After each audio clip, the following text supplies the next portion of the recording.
So Hima గారు ఇవాళ మనతో ఉన్నారు. She's the director admissions for HSB. వారిని అడిగి వారి మాటల్లోనే ఇప్పుడు దాకా నేను ఎక్స్ప్లెయిన్ చేసింది వారి మాటలు ఒక్కసారి విందాము. నమస్తే మ్యామ్. నమస్తే. సో తెలుగువారు మీరు ఇక్కడ ఉన్నారు జేకే యూనివర్సిటీలో అనగానే మన వాళ్ళకి ఇంకొంత ఎక్స్ప్లెయిన్ చేసి అర్థమయ్యేలా చెప్పగలరు మీరైతే కరెక్ట్గా. ఒక్కసారి ఇక్కడ అవైలబుల్ ఉన్న కోర్సెస్ ఎవరు జాయిన్ అవ్వగలరు, మన తెలుగు వాళ్ళకి ఎంత ఫ్లెక్సిబుల్గా ఉంటుంది ఇక్కడ?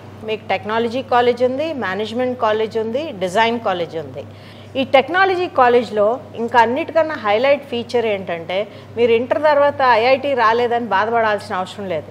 మీరు కనుక ఇక్కడ ఇంజనీరింగ్ చదువుతా అంటే మీకు ఐఐటికి వెళ్ళే స్కోప్ ఉంది. డిజైను ఇవన్నీ చాలా ఫ్యూచర్లో అవార్డు విన్నింగ్. మన హైదరాబాద్ మెట్రోకి కొన్ని డిజైన్లు చేశారు వీళ్ళు, వాటికి అవార్డ్స్ కూడా వచ్చినాయి. అలాంటి కాలేజెస్ ఉన్నాయి. చాలా తెలియని రత్నం ఈ యూనివర్సిటీ. మా దగ్గర హెచ్ఎస్బి అనే యూనివర్సిటీ కూడా ఉంది, అక్కడ కూడా ఎంబీఏ ఉంది. ఎప్పుడైనా బయటకు వచ్చి చదువుకుంటే మీ ఎక్స్పోజరు, మీ అవేర్నెస్ బాగా పెరుగుతాయి.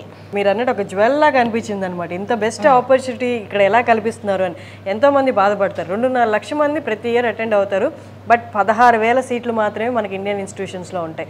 అక్కడ రాని వాళ్ళు ఇంకొక లాంగ్ టర్మ్ తీసుకోవాలా లేకపోతే అలానే బాధపడుతూ ఉండాలా, ఏం అవసరం లేదు, జేకేఎల్ఈలో జాయిన్ అవ్వచ్చు.